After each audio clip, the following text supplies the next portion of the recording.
사사기 16장은 삼손의 사역의 마지막 장면을 보여주는 내용입니다.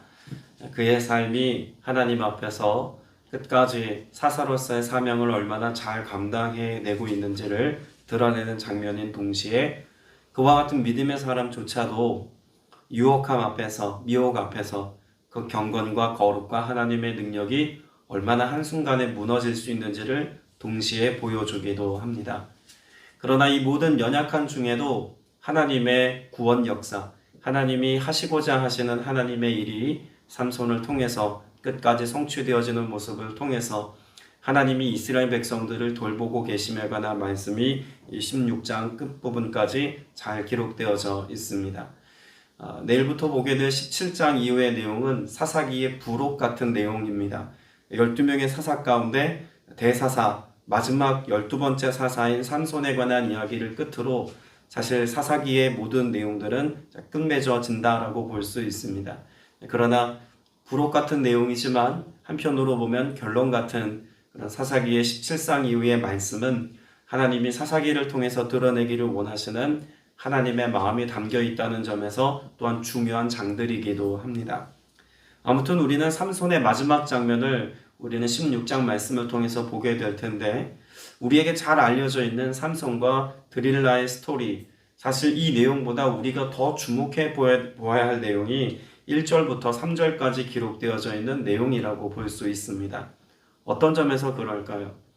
우리는 미혹받은 삼손에 대해서만 생각하지만 끝까지 사명에 붙들려 살았던 삼손에 대해서는 우리가 자주 생각하고 묵상해 보지 못한다는 점에서 중요한 본질을 놓치고 있는 그런 성경적 이해함이 있기 때문에 그렇습니다. 자, 먼저 1절 말씀을 보면은요, 삼손이 어디를 갔다고 기록하고 있을까요? 가사에 가서라고 말합니다. 여기 가사라고 하는 지역은 블레셋의 여러 가지 중요한 지역, 5개 지역 가운데 가장 중심부에 있는 지역 중에 하나로 알려져 있습니다. 그러니까 블레셋 사람들에게 있어서 가사, 그러면 문화의 중심지고 또 그들의 생계에 또 삶에 여러 가지 많은 영향력을 미치고 있는 가장 귀한 곳 중에 하나가 바로 가사라고 하는 지역입니다. 삼손이 있는 곳으로부터 거리를 따지자면 약 60km 정도 되는 먼 거리에 있는 도성이 바로 가사라고 하는 지경입니다. 그런데 우리는 자주 오해하는 것이 1절 말씀에 삼손이 가사에 가서 한 기생을 보고 그에게 들어갔더니 라고 생각하는 이 내용 때문에 오해함이 있습니다. 삼손이 여인들에게 유독 약한 것처럼 보입니다. 그래서 이 1절의 말씀도 기생의 집에 그가 미혹을 받아서 음행을 저지르기 위해 혹은 그 여인과 동침하기 위해 이 지경을, 이 여인을 택하고 따라갔다라고 해석하는 그런 이야기들을 종종 듣기도 합니다. 그러나 1절부터 3절까지 전체적인 맥락으로 볼 때 삼손은 여인에게 마음에 끌려서 간 것이 아님을 분명히 알 수 있습니다. 어디서 알 수 있을까요? 3절 말씀에 보면 삼손이 밤중에 누워있다가 그 밤중에 일어나 성 문짝들과 두 문설주와 문 빗장을 빼어가지고 라고 말합니다. 애초에 삼손이 그 60km나 되는 먼 거리의 여정을 가서 하려고 했던 일이 무엇이었다는 것입니까? 가사라고 하는 그 성읍에 있는 성 문설주와 문 빗장, 그 문짝들을 떼어가지고 오는 것이 애초에 하려고 하는 일의 목적이었다는 것입니다. 그럼 왜 기생의 뒤를 따라갔을까요? 우리는 여호수아가 그 정탐꾼을 보내었을 때 2명의 정탐꾼이 기생 라합의 집에 머물렀던 것을 떠올려 볼 수 있습니다. 기생이 머무르고 있는 곳, 그것은 어디 있을까요? 성벽 꼭대기나 혹은 성 가까이에 있는 어떤 지경이었다는 것입니다. 많은 사람들이 지금의 이런 여관과 같이 여객의 숙박시설로 이용했던 것이 기생이 있는 곳이었고 그것은 대부분 다 성문과 가까이에 있는 곳이었습니다. 그런 점에서 삼손은 그날 밤을 지내기 위해서 여인과 어떤 죄악된 일을 벌이기 위해 따라간 것이 아니라 애초에 성문 가까운 곳에 자리를 잡고 성문짝과 그리고 문설주와 문빗장을 떼어내는 것이 목적이었다는 것입니다.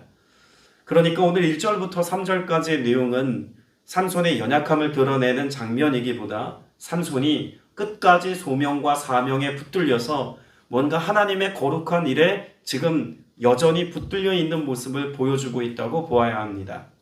그러면 우리가 궁금해집니다. 왜 그러면 이 문을 떼어다가 문설주와 문빗장을 다 떼어다가 헤브론까지 가지고 갔을까라고 하는 점입니다. 가사라고 하는 성의 상징적인 그 가사 성읍을 지키고 있는 가장 상징적인 것이 있다면 다름 아닌 문짝입니다. 성문은 그 성의 안전을 책임지는 것이고 그 성에 특별한 문화적인 양식이 잘 깃들여져 있는 것이 바로 문짝입니다.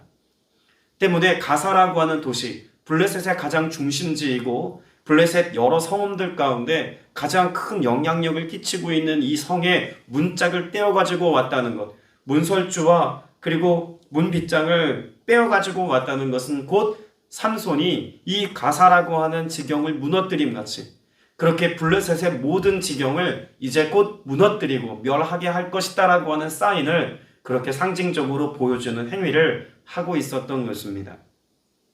아까 제가 거리가 얼마나 된다고 말씀드렸죠? 60km입니다. 거리로 따지면 성북동에서 아마 여기 구리 남양주 저 끝자락까지의 거리가 대략 한 60km 정도 될 겁니다.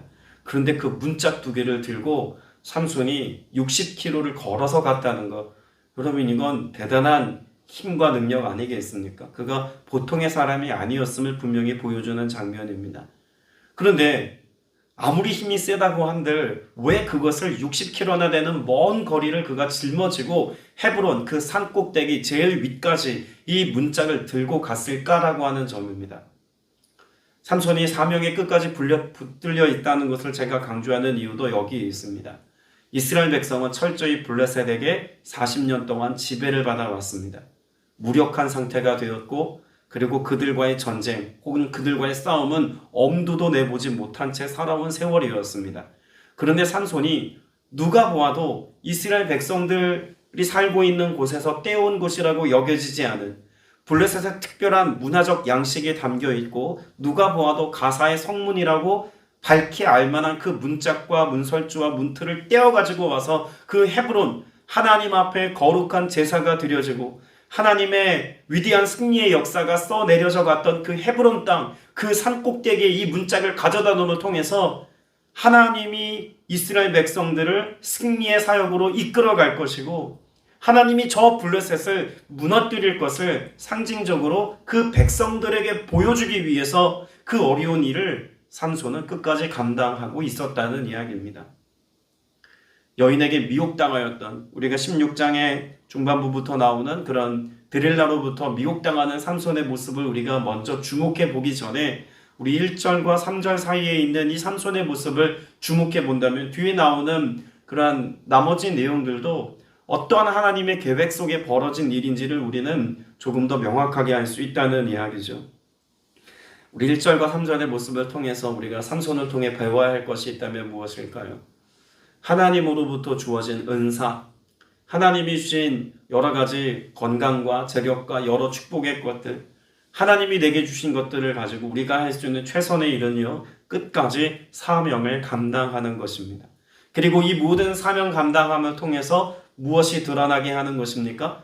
여호와의 승리가, 하나님의 구원이, 하나님이 장차 하실 일들을 드러내는 것이 사사 삼손이 했던 일인 것을 주목해 보아야 한다는 것이죠. 우리도 그 사명자의 삶을 끝까지 살아내는 은혜의 여정이 오늘도 이어져야 할 줄로 믿습니다. 자, 그런데 우리가 잘 알고 있는 것처럼 4절부터 22절까지의 말씀의 긴 호흡을 가지고 삼손이 드릴라라고 하는 여인을 사랑하게 되어서 그가 그 사랑 때문에 미혹을 받는 장면의 말씀을 우리는 잘 알고 있습니다. 먼저 우리가 한 가지 좀 선입견을 가지고 있는 것이 또 있습니다. 드릴라라고 하는 이 여인이 블레셋 여인이다라고 단정지어 생각하는 오해입니다. 드릴라는 정말 블레셋 사람이었을까요? 그래서 블레셋 여인을 사랑한 삼손의 말로가 우리가 생각한 것처럼 블레셋 사람에 의해서 그 마지막 비참한 죽음의 지경까지 내몰리게 되었을까요? 우리는 그 지명을 좀 명확하게 먼저 볼 필요가 있습니다. 4절에 보면 이후에 삼손이 어디로 갑니까?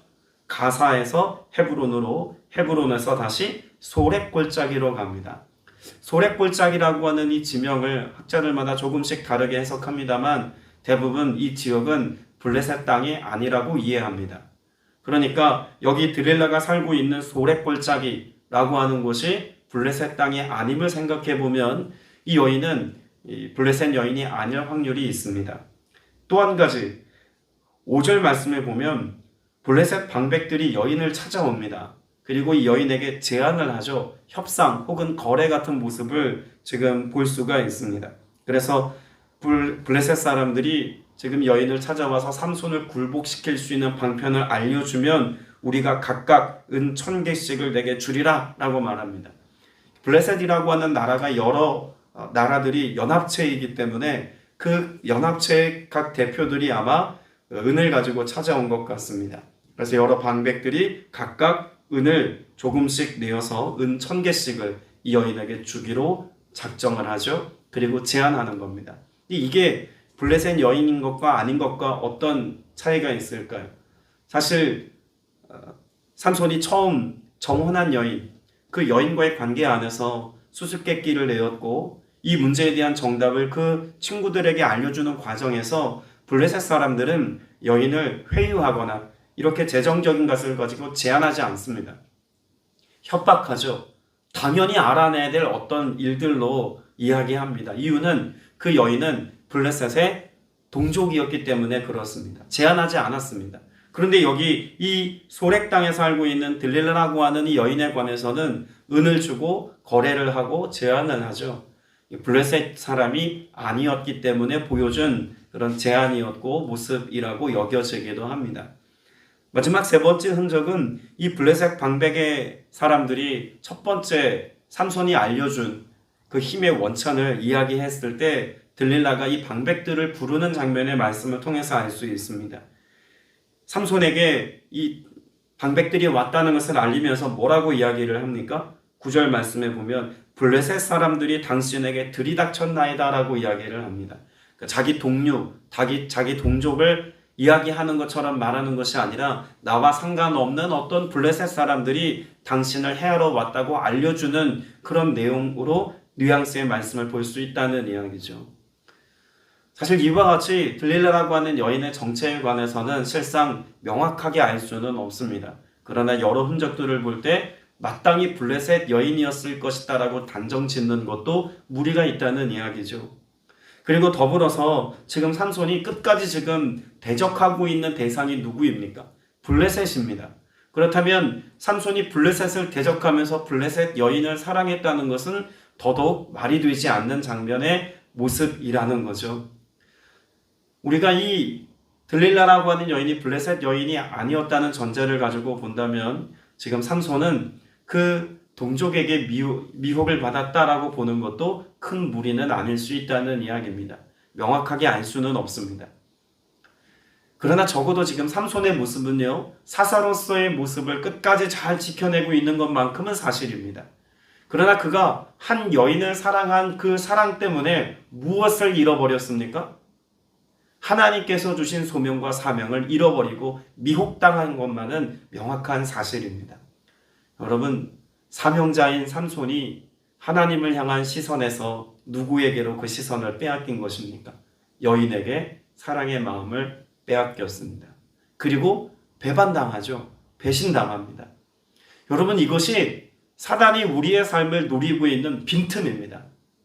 하나님께 붙들려서 끝까지 사명을 가지고 나아가야 될 삼손이었지만 그가 사명을 감당했던 어떤 지경, 어떤 상황 속에서 한 여인에게 자기의 진심과 온 마음을 다 빼앗겨버리고 말았습니다. 그래서 17절, 18절 말씀에 보면 삼손이 자기 힘의 비밀을 알려주는 장면의 내용을 이렇게 기록하죠. 삼손이 진심을 드러내어 라고 말합니다. 그리고 18절에도 들릴라가 삼손이 진심을 다 알려줌으로 라고 말하죠. 그 진심을 보였다는 것은 지금 삼손의 마음이 오직 하나님께로만 향해 있어야 될 그 삼손의 마음이 사람에게로, 여인에게로 향하였다는 것을 드러내주는 장면이기도 합니다. 여러분, 끝까지 소명에 붙들려 있었던 삼손, 그래서 블레셋과의 대적에서 단 한 번도 패하지 아니하였고 그래서 하나님의 소명을 잘 감당했던 삼손이지만 한순간 여인을 향한 그 마음이 진심이고 여인을 향한 마음이 온전한 것이 되어서 세상에 그 마음을 빼앗겼을 때 삼손은 무너져 버리고 맙니다. 여러분, 이것이 경건한 삶을 살아가는 사람들이 보일 수 있는 실패와 실수의 모습이기도 하죠. 다윗도 그렇지 않습니까? 누구보다 하나님을 경외하고 사랑했던 사람, 하나님 앞에 올곧음과 올바름으로 믿음의 여정을 걸었던 삼손이고, 왕이 된 이전과 이후 그 어느 때에도 하나님과의 관계를 깨뜨리는 것을 자신의 죽음같이 여겼던 사람이 다윗입니다. 그런데 어느 날 한 여인이 목욕하고 있는 장면에 그 아름다움에 매료되어서 살인을 저지르고 간통과 간음을 저지르고 이것을 덮기 위해서 끊임없이 인간의 가장 수치스러운 모습과 가장 그런 악랄한 모습을 가지고 자신의 죄와 허물을 덮으려고 했던 다윗의 모습을 우리는 잘 알고 있습니다. 적어도 인간의 삶의 모습 속에 드러난 연약함과 실수와 실패의 역사는 비단 삼손 한 사람의 모습만이 아니라 삼손도 다윗도 다 그렇게 나타내 보일 수밖에 없었던 한계였다는 것이죠. 그러나 이 한계를 뛰어넘고 끝까지 유혹과 미혹으로부터 승리의 역사를 써내려간 스토리가 성경에 기록되어 있죠. 누구의 역사입니까? 그의 역사, His story, 예수 그리스도의 역사입니다. 예수님은 공생애를 시작할 때도 사단의 미혹과 도전이 있었습니다. 그것을 승리의 역사로 바꾸셨습니다. 겟세마네 동산에서 예수님께서 땀방울이 핏방울 되어지기까지 그 잔을 내게서 옮겨달라고 기도하였지만 예수님은 이 기도의 자리에서 승리하셨고 그리고 십자가를 향하는 일에 실패하지 않으셨습니다. 고난과 죽음의 자리를 향하여 나아간 예수 그리스도, 그렇게 모진 매를 맞고 십자가 형틀 가운데서 죽음을 당하였으나 예수 그리스도의 그런 사역은 여기에서 끝이 난 것이 아니죠. 수많은 미혹과 도전과 핍박과 박해와 죽음까지도 하나님께서 예수님께 맡기셨던 그 사명을 감당하는 일에는 성실하셨고 완성하셨습니다. 그것이 이전에 많은 사사 혹은 다윗과 같은 위대한 왕, 이들이 보여주었던 그런 거룩하고 온전한 믿음의 사람들의 모습과 차별된 예수 그리스도의 온전함이라는 것입니다. 삼손의 스토리는 우리가 잘 아는 것처럼 그래서 이 여인에게 마음을 빼앗겨 버렸고 이 여인에게 진심을 알려준 대가로 머리카락이 잘리고 두 눈이 뽑혀서 결국 짐승처럼 그렇게 종과 같이 끌려가는 장면의 말씀이 우리는 23절 이하에 기록되어져 있습니다. 그러나 여러분, 이 말씀 속에서도 우리 한 가지 알아야 할 것은요, 삼손은 그런 자신의 모습을 돌이켜 무엇합니까? 다시금 사명의 자리를 향해 나아갑니다. 그리고 성경은 뭐라고 기록하고 있냐면 그가 살아있을 때 행했던 사역의 크기보다 오히려 이곳에 서서 다곤 신전을 무너뜨리고 거기 모여 있었던 블레셋 사람들을 죽인 것이 이전에 그가 살아서 했던 그런 크기보다 더 큰 역사였노라고 소개하기도 합니다. 여러분, 삼손은 여인에게 마음을 빼앗겨서 실수하고 실패한 모습이 있었습니다. 그러나 그가 눈을 빼앗기고 그리고 완전히 끝장난 것 같이 보여진 그때에 다시금 하나님께서 주신 그 사명에 붙들려서 하나님 앞에 부르짖어 이르지 않습니까? 여러분, 삼손의 그런 이 사역과 삶의 모습 속에서 이전과 다름을 보여주는 장면이 있다면 부르짖음입니다. 이스라엘 백성들의 부르짖음이 끝난 그 시점에 삼손만큼은 여호와께 부르짖기를 쉬지 않습니다. 오늘 16장 말씀에도 보면 삼손이 여호와께 부르짖음이 28절에 기록되어 있지 않습니까? 삼손이 여호와께 부르짖어 이르되 주 여호와여 구하옵나니 나를 생각하옵소서. 하나님이여 구하옵나니 이번만 나를 강하게 하사 나의 두 눈을 뺀 블레셋 사람에게 원수를 단번에 갚게 하옵소서. 여러분, 삼손의 이 기도는요, 여호와를 향한 부르짖음이었습니다. 이스라엘 백성들이 잃어버렸던 영성, 이스라엘 백성들이 손에서 놓아버렸던 영적인 가치, 이것을 끝까지 붙잡고 삼손은 지금 블레셋 사람들이 모여있는 다곤신이 서 있는 그 기둥과 기둥 사이에 서서 하나님의 위대한 일을 이루려고 하고 있습니다. 그리고 우리가 잘 알고 있는 것처럼 삼손이 그 기둥을, 양쪽 기둥을 손으로 밀어내어서 이 모든 지경을 무너뜨리죠. 그래서 30절 말씀이 이렇게 기록합니다. 삼손이 이르되 블레셋 사람과 함께 죽기를 원하노라 하고 힘을 다하여 몸을 굽히매 그 집이 곧 무너져 그 안에 있는 모든 방백들과 온 백성에게 덮이니 삼손이 죽을 때에 죽인 자가 살아있을 때에 죽인 자보다 더욱 많았더라. 여러분, 죽기를 각오하였습니다. 삼손은 죽기를 각오하고 하나님께서 주신 그 모든 것을 다 동원하여서 온 힘을 다하여서 하나님께서 그에게 맡기신 사명, 블레셋의 역사를 끝내는 일에 끝까지 주목하여 이 일을 이루어가기 시작합니다. 그리고 삼손이 벌인 이 일로 인하여서 블레셋의 국가적인 그 힘의 균형은 깨어지고 여기에서 블레셋은 서서히 기울어지기 시작합니다. 그러니까 블레셋을 무너뜨리는 그 힘의 시작이 누구에서부터 비롯되었다는 것일까요? 삼손으로 말미암아 시작되었다는 것입니다. 오늘 제가 무리한 해석을 하는 것이 아니라는 것을 뒷받침해주는 말씀이 히브리서에 기록되어져 있습니다. 여러분, 히브리서에 보면 믿음의 전당이라고 불리워지는 믿음의 사람들에 관한 기록이 있지 않습니까? 여러분, 믿음의 사람들에 관한 말씀이 쭉 열거되어져 있고 그 말미에 소개되어지고 있는 사사들에 관한 말씀이 있다는 것을 우리는 이미 잘 알고 있습니다. 히브리서 11장 말씀을 보면은요, 32절 말씀에 여러 믿음의 위인들과 선진들을 쭉 열거하다가 더 이상 이렇게 낱낱이 한 사람 한 사람들을 열거할 수 없기에 여러 나머지 사람들을 열거하는 장면에 사사와 왕과 선지자들이 기록되어져 있습니다. 그 이름이 이렇게 열거하죠. 내가 무슨 말을 더하리요? 기드원, 바락, 삼손, 입다, 대사사 4명을 언급하고 있는 겁니다. 그리고 이어서 왕인 다윗, 그리고 위대한 선지자 사무엘, 그리고 나머지 선지자들의 일, 이것을 어떻게 내가 다 말하겠느냐, 시간이 부족하다라고 말하고 있습니다. 그러면 적어도 대사사라고 불리워지는 4명의 사사, 그 중에 포함된 삼손이 누구와 어깨를 나란히 하고 있습니까? 다윗과 어깨를 나란히 하고 있습니다.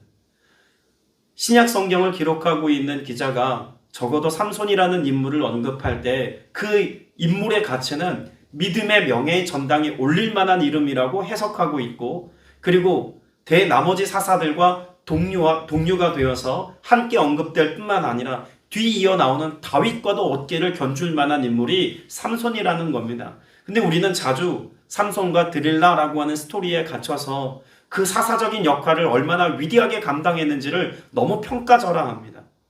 뒤에 나오는 33절, 히브리서 11장 33절 이하 말씀도 삼손을 떠올리게 할 말씀들로만 가득합니다.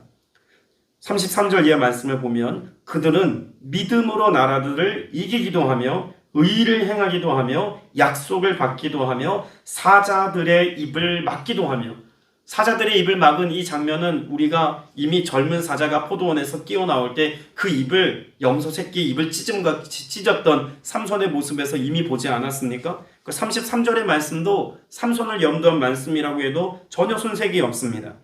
34절입니다. 불의 세력을 멸하기도 하며 칼날을 피하기도 하며 연약한 가운데서 강하게 되기도 하며 전쟁에 용감하게 되어 이방 사람들의 진을 물리치기도 하며. 여러분, 연약한 가운데 강하게 되어, 누가 그랬습니까?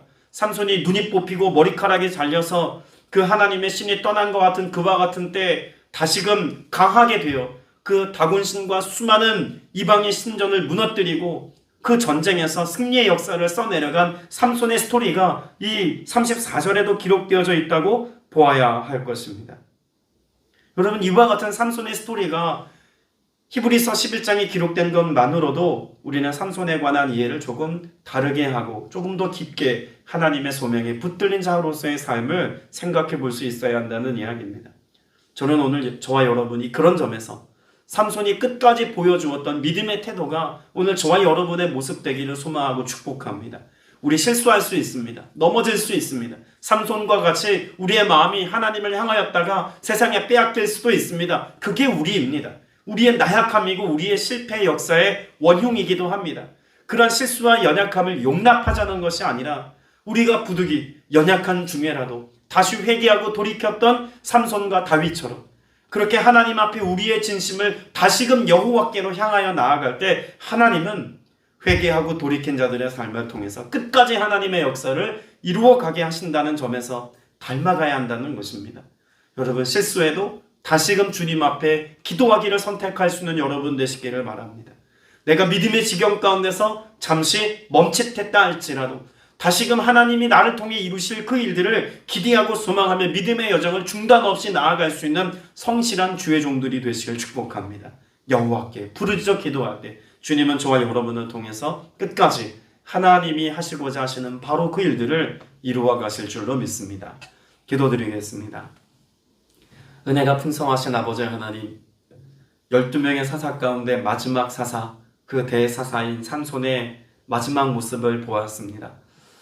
미혹당하며 그래서 진심으로 한 여인에게 내어준 그 마음으로 하나님께서 주신 소명을 잃어버렸던 그런 삼손의 모습이지만, 그가 하나님을 향한 열심과 열정과 또 하나님께서 이루려고 하시는 그 일에 얼마나 집중하였고 끝까지 성실하였는지도 보았습니다. 오늘 우리가 부르짖고 간구하며 기도하며 나아가오니 우리의 평생에 우리의 마지막 호흡이 다하는 그 순간까지 오직 주를 위한 삶을 살며 주와 더불어 삶을 살며 주님께서 기뻐하시는 일들을 이루며 성취하며 살아가는 믿음의 신실한 종들이 다 될 수 있도록 성령님 역사하여 주옵소서. 그렇게 우리를 붙잡아 주시옵소서. 그렇게 우리를 통해서 하나님이 하시고자 하시는 그 위대하고 아름다운 하나님 나라의 역사가 이루어짐을 보게 하여 주시옵소서. 우리를 미혹하는 흑암의 권세, 악한 영들의 도전이 있음을 봅니다. 주님, 그 모든 미혹함으로부터 승리하신 예수 그리스도의 승리와 같이 오늘도 주와 함께 승리하여서 세상과 구별되며 세상 가운데 하나님이 하시고자 하시는 일들을 오롯이 드러낼 수 있는 믿음의 종들이 되게 하여 주옵소서. 우리 구주 예수 그리스도 이름으로 간절히 기도드렸사옵나이다. 아멘.